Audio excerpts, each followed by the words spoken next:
Welcome to PR After Hours, your twice weekly cocktail of business, PR, and marketing tips hosted by me, Alex Greenwood. Every week, we bring you virtual happy hours featuring business advice from entrepreneurs and leading thinkers in PR, marketing, and business. We're going to get started in just a moment, so stick with us.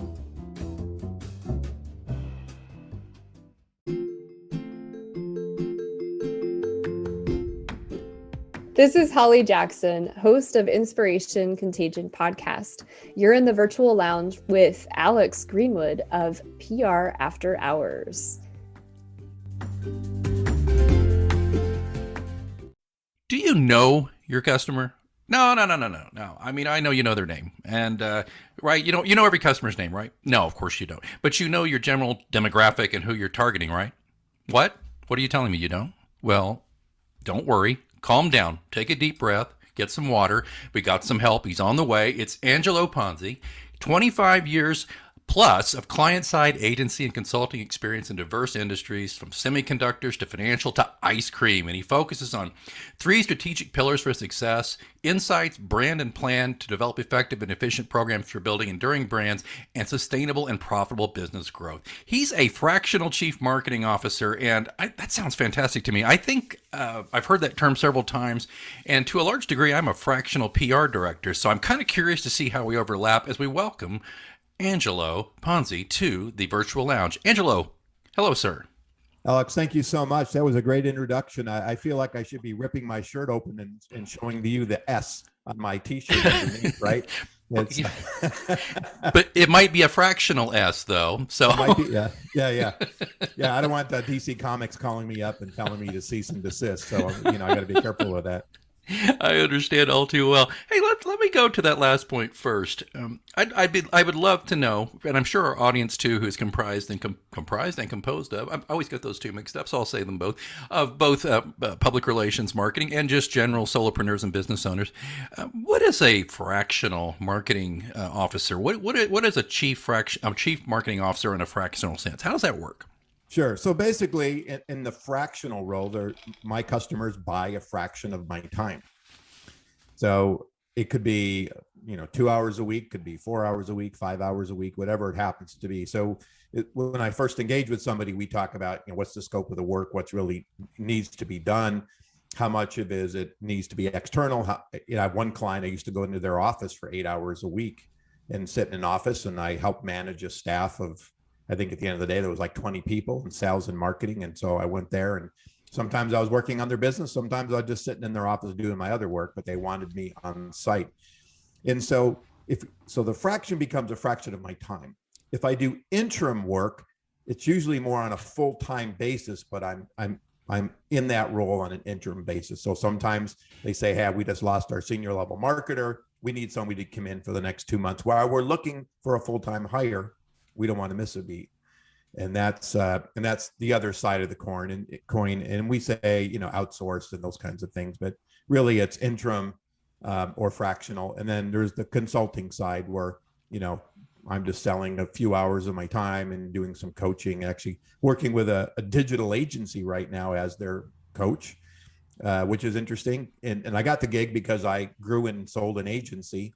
And so, I had done it once before, and they said, if you've done it, help us do it. And so I meet with her once a week for about an hour, and we talk and give her direction and ideas and those kinds of things. Is it a tough sell? I guess it's not. You've got great clientele lined up and everything, but was it at one point a tough sell to explain the fractional nature of this? Did people feel like it would? Let me just put my former business owner hat on myself here and say, I don't know if you could just come in, for a couple hours a week or help me, here and there. I don't know if that's going to be helpful to me. How would you sell that, Angelo, if you don't mind? Yeah, it's confusing to some people, especially when they're used to having a full-time person. And, so part of that is about, if you hire me full-time in the course of the week, let's say it's 40 hours, you may not actually get 40 hours of work out of me, right? Because I'm at the water cooler, I'm talking to people, taking long lunches, whatever it happens to be.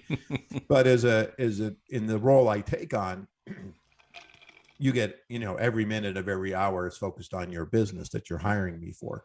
Why? Because I have to justify what I do, and I have to make sure I'm moving the needle. So it really is more efficient in a sense. So you're getting at a much reduced cost, that if you were to bring somebody on like myself full time, then you got the overhead and all of that.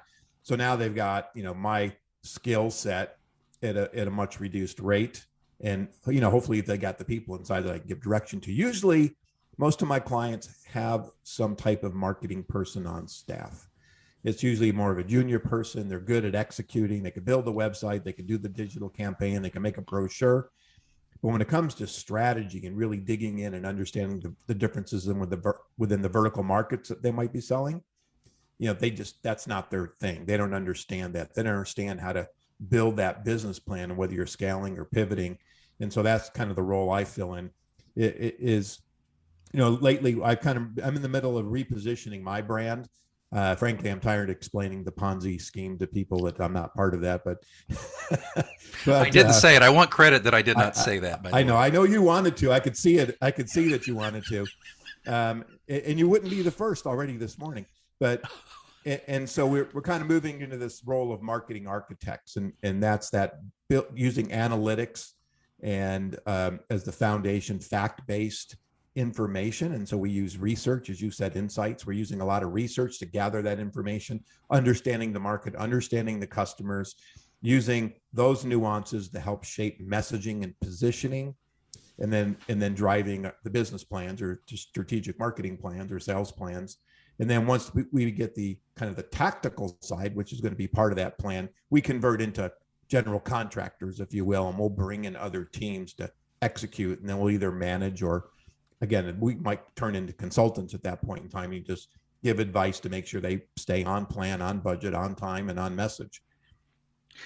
Would you mind one more question just about this from me, sure. if you don't mind? Because I get this myself, and I've been inadequate at explaining it, and you've already, in the past 4 minutes, already made this so much simpler. A lot of our listeners are just like us, marketing or PR folks, and I've been doing this for 27 years, and I got to a point 11 years ago where I opened up my consultancy. At first, it was an agency, right? Got up to about 6 people, worked my tail off, never slept, all that stuff. And finally, about 4 years ago, Angelo, I just decided, okay, this is not for me. I've got to become more of a consultant. And I never use the fractional term, but I like that because that's really what I'm doing I'm doing this for a digital agency right now, as a matter of fact. I'm basically their fractional PR person. I've just never marketed myself that way. So the quick question I have, and then I want to get into knowing the customer. Okay, I promise you we're going to get to what you want to talk about. But it is the sense that, I've had to kind of work with clients to educate clients in a gentle way about the difference between hiring me as a consultant and hiring me as an actual contractor well, when I hire you, you're on call all the time. You're working, you're doing these things. Whereas consultancy, it's a little different, right? Is there a subtle difference in your mind, or how do you bridge that thought process? Well, there is, and here's a great example. So I'm talking about this digital firm I'm consulting with, and her quarter is coming to an end. They haven't hit their sales goals, and so yesterday in our meeting, she says, "I'm going to put everything on hold until June or July because I'm not going to focus on the things that we're talking about. So why don't we just regroup?" So I'm a consultant, right? So, okay, I understand. And, here's some of the things you should be doing over the next 30 days, but I get it. You're going to focus on sales. Now, in that fractional role, we're committed. They're paying me. I'm driving. I'm not relying on someone to say, yes, let's talk today or let's work today. I have time for you today. I'm just running. I've got a charter. I'm working, whether I'm in the office or out of the office, to move and do the things I need to do. And one of my gigs, which lasted about 18 months, normally they're six months, 9 months, but this one went 18 months. And I oversaw sales. I oversaw marketing. But I would do things like go to the sales meetings and then say, you know what, I don't like the way they're being run. Go back to, my contact and say, I think we need to change these. Here's why. Putting metrics. So I was really implementing things that I really felt that the company needed to move forward versus waiting for the CEO to come to me and say, let's go. Why don't you go to the sales meeting? I think there needs, right? So I'm being very proactive. So that's kind of the big difference that I see. And the other thing, now that we're talking about this kind of stuff, is you and maybe your listeners, we always get pushback. It's like, oh my God, your hourly is that much? Yeah. And so I saw this somewhere, and I do use it, and I probably won't get it exactly right. And I say to them, it's not the hourly, it's not the cost, it's not the $300 or $400, whatever you want to charge. It's not that hour, it's the 30 years that's packed into that hour. And that's what you're buying. You're buying that knowledge. You're buying that experience from semiconductors to ice cream. And because I believe it's the marketing discipline is where the knowledge needs to come from. And maybe you'll agree with this. So many times I go, well, you don't actually have any, SaaS experience, or you don't have, manufacturing or supply chain or ice cream or vodka. And my point to them, it doesn't really matter. I understand the basics of marketing. I understand the principles. I understand how to get information.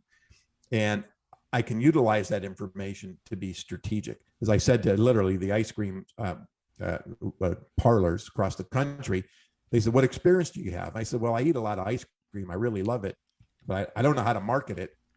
But, oh, by the way, you're a franchise organization, and I've worked with a ton of franchise organizations. And I actually bought one once. And it turned out to be, it was my 6-month experience that my wife told me, do not buy a franchise, which I did. It still brings it up to this day. Gave me that edge over all the competition. So you never know where it's going to be. But at the end of the day, it's the fact that I knew how to get that information. I knew how to talk to consumers. I know how to talk to presidents of businesses. And that's the foundation of, frankly, as we're going to segue into knowing your customer. There's so many times, and I've just done a series of videos, when we hear the word marketing, it just encompasses everything. And today everybody says, oh yeah, it's the website, it's the digital campaign, it's my landing pages, it's a webinar. That's the tactics. Marketing to me is about that upfront work and really understanding not only, our customers, our clients, right? It's not about, we have to understand their business, but I need to understand their customers. I understand their motivations, their behaviors, their needs, their wants, their pain points, and how to change their behaviors if they're not buying, or how to make sure they continue to buy. And I can't do that without knowing them very intimately. And I'm not sure if we were online yet, but you made the comment about knowing your customer, right? I have their names. Well, that's not knowing your customer. I literally had a client say to me, yeah, we know all our customers. We have all their job titles. Well, that's not knowing your customers. And so understanding it really in a deeper level of what their issues are, right? Because ultimately we're helping our clients sell to their clients. Right. And as a matter of fact, I'm doing a webinar a little bit later today, and this is one of the topics. And by not knowing my customers' issues and problems, I can't help them solve it. If I'm working with a restaurant, we know restaurants have been impacted, but we also know that their consumers now have other choices. Now they're ordering more food in. We know digital transformation has changed a lot of that. They're, Grubhub and all those different places are now have access, and they've exploded. Well, that doesn't mean that their customer base has necessarily changed. It means their customers' behaviors have changed. And I need to figure out a way to get them back in. And that's that idea of knowing your customer really intimately is so important. Is it how lengthy a process is? Let's say you're onboarding a new customer. How much length of time is there an average that you could typify to get to know all of these things about the new client's customer? Sure. A typical program for me is about 90 days to plan. Yeah. So that could mean competitive analysis. It could mean talking to customers. It could mean a quantitative study going out into the market. And there's certain aspects that I do. I have an assessment tool that I use to understand the various aspects of the customer, of my customer. And I do it across their key stakeholders. And coming from the PR world, this, you're talking to the CEO, and then you're talking to the VP of marketing, VP of sales, and VP of operations. And you ask them a question. When they're all in the room, they tend to all bob their head. Yep, that's us. If you ask them separately, it doesn't always work out that way. Right. And so I look for disparity in the answers. And what's the question, and how important is that question that they don't all agree? So I have to look for alignment, because if I can't get them in alignment, by the time I get to 90 days out, I might have created something that they're all not behind. Right. So that's usually my first step.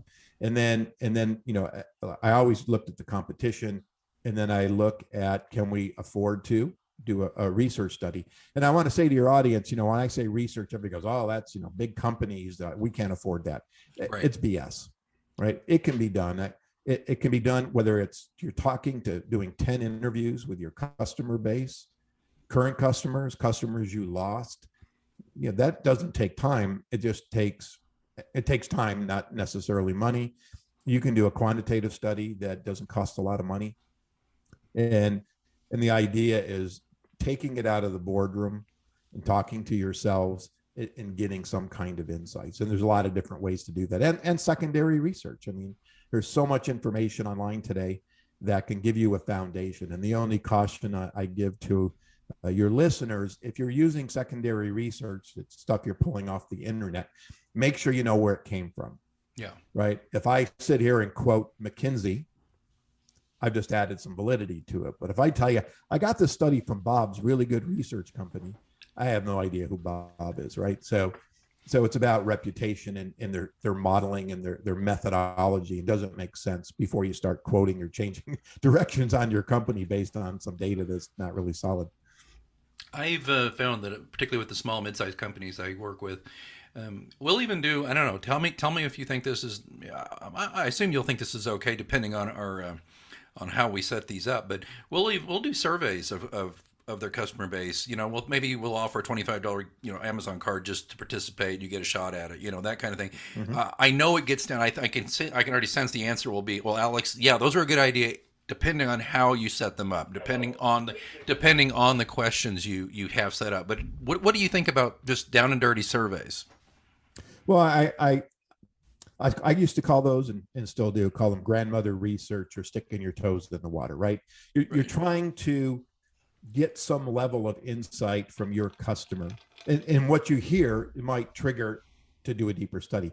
I mean, from a in-depth one-on-one interview, after around 10, maybe 15, you're going to start to hear the patterns. You're going to start to hear the same issues. I just finished one for an ERP company, and they wanted to understand, we were trying to craft new messaging and change their positioning a bit.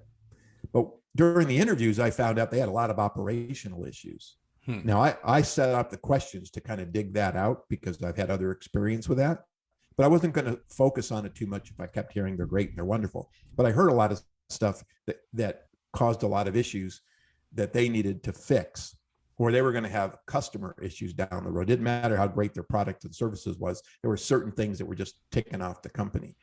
So on those kinds of questions, I think just getting out there. Now, if you talk to 10 people, that's really, for me, that's just providing some kind of direction. Right. You can't go in and say, I talked to 10 customers and 47% of them said, therefore the rest of the market wants it. Don't do that. Right. But to provide some direction. Coming back, in this case, we see issues, right? So now they can make a decision to go out and do a bigger study. And that happens a lot. From a quantitative study, you can talk to 100 business owners from an online survey or telephone survey kind of thing. And you statistically, you can get there. Talk to consumers, you want certainly more, 500-600. I mean, think about political polling. It's only 600 people, right? So you don't need a ton. And therefore, you can, and they're cheaper, by the way, to talk to a consumer. They're our business leader. And you can get the data. And the other thing is, I always look at questions, is make sure the questions are actionable. What's it going to tell you? Can you use it for cluster analysis or segmentation or drive behavior? Nice to know is nice to know. And, most consumers don't get by much more than 7 to a 10-minute survey. You can pack a lot into it, but, you don't want them dropping off or quitting and incentivization. I used to have a research company in the action sports industry for about 13 years. And originally I had all the brands send me shoes and surfboards and skateboards and all this stuff. And those would be my prizes. Then I realized I had to actually put them in my garage, and I had to go package them up and ship them out to people. And I was a pain in the, And then I just switched to, everybody who enters the survey, what you said, you have a chance to win a $500 gift card. And then it was like a 200 and then a 100. And surprisingly, money motivates. Yeah, I get asked constantly, and I like to be a good guy and try to help brands out and people out and do those things, but my time's worth money. Incentivize me a little bit. You don't have to guarantee me a payment, but the idea that I'm in a pool, it does help, right? Yeah, no, absolutely. I mean, it's a chance. And again, you want people to feel like they're have an opportunity, and also, what's the motivation? A lot of times we'll do donations to charities. Yeah. And then you can get away with a little lower amount. For everybody who participates, we'll donate $5 to a charity. Now, if you're doing 1,000 people, that's still a lot of money. But yeah. And so we look for different ways to incentivize, and then we use panel research a lot. And typically in a panel, the incentivization is already built into the cost. Don't have to deal with any of that stuff. Oh, that's sweet. Well, there's so much more we could ask you about, but I'm kind of excited to have a serious marketing person on the show here for a little bit here. I got to ask you something. Where do you see PR and marketing? Just in my opinion, 20, 25 years ago, there was a gulf between us. Now I think there's a lot of overlap. What's your opinion on marketing and PR? Well, I think in the PR industry, it has changed drastically with the consolidation in the elimination of publications in newspapers, and the way you approach getting articles placed and things like that. It's totally different than it used to be even just 5 years or 6 years ago. I mean, it's most of the PR people that I know have evolved into more marketing. Yeah.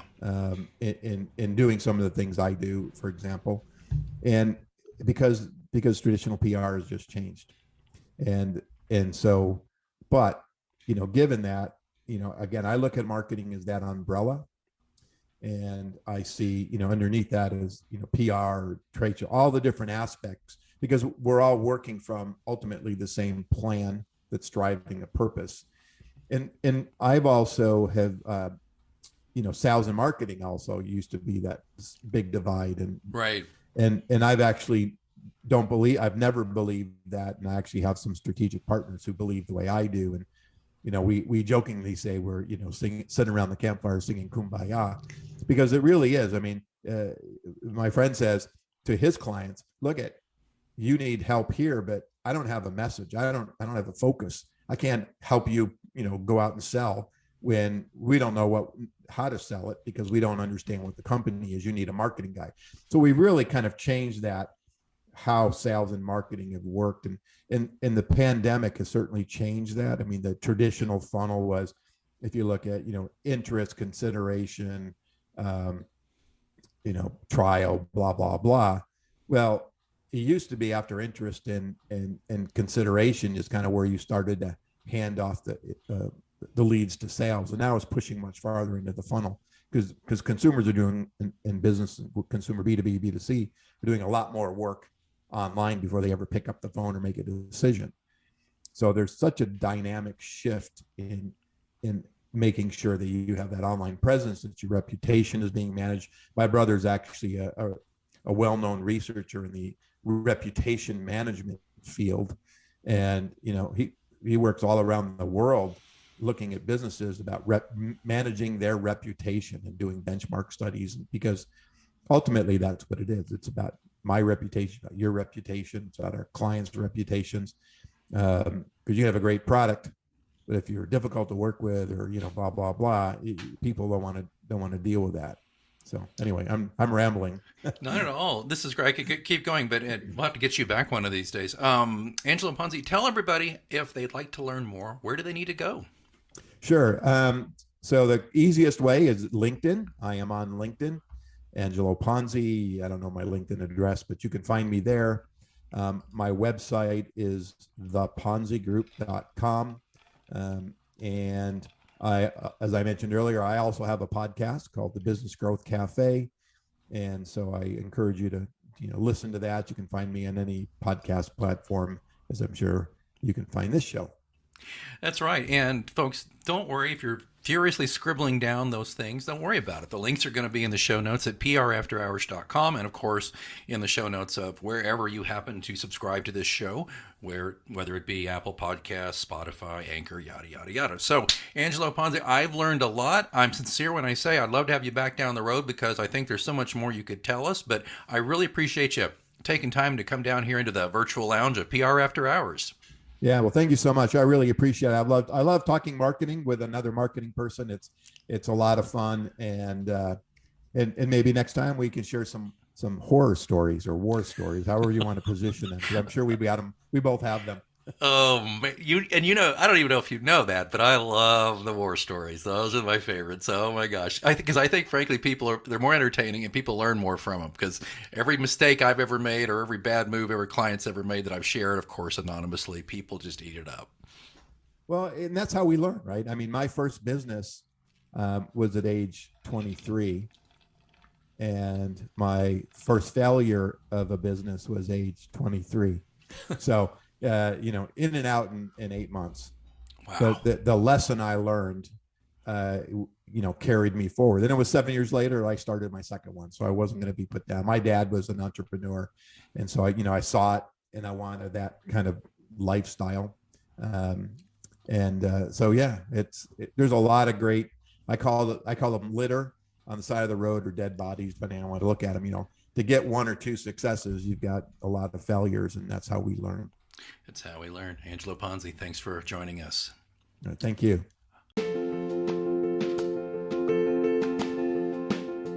Hey listeners, are you considering new ways to build awareness for yourself, your clients, your brand, your business? Might I suggest the podcast option? The podcast option is actually my new ebook available exclusively on Amazon.com. In this fast-reading book, I give you the benefit of my 15 years podcasting and broadcasting experience with stories, practical tips, and advice from hundreds of hours I've spent as a podcast host, producer, and guest. The podcast option is mandatory reading for those new to podcasting and a welcome addition to the veteran podcasters library. You can get the podcast option tips and tricks to make podcasting work for you exclusively on Amazon.com, or you can click on the link in the show notes or visit prafterhours.com. The podcast option, I hope you will choose it.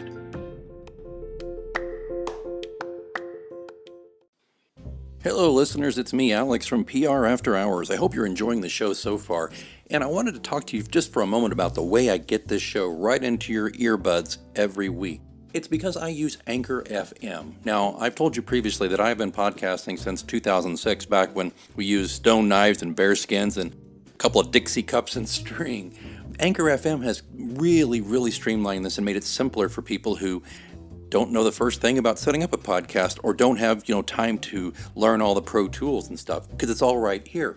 First thing that's important to know is it's free. There are certain tools that will allow you to record and edit your podcast right from your phone or computer. Anchor will then distribute your podcast for you so it can be heard on Spotify, Apple Podcasts, and many more. That's huge. Distribution is a big pain in the butt, to be honest with you, so it's really great Anchor FM can do that for you, and you're not paying hosting fees. That adds up every month. It's everything you need to make a podcast all in one place, so download the free Anchor app or go to Anchor FM to get started, and be sure to join me in the virtual cocktail lounge on PR After Hours.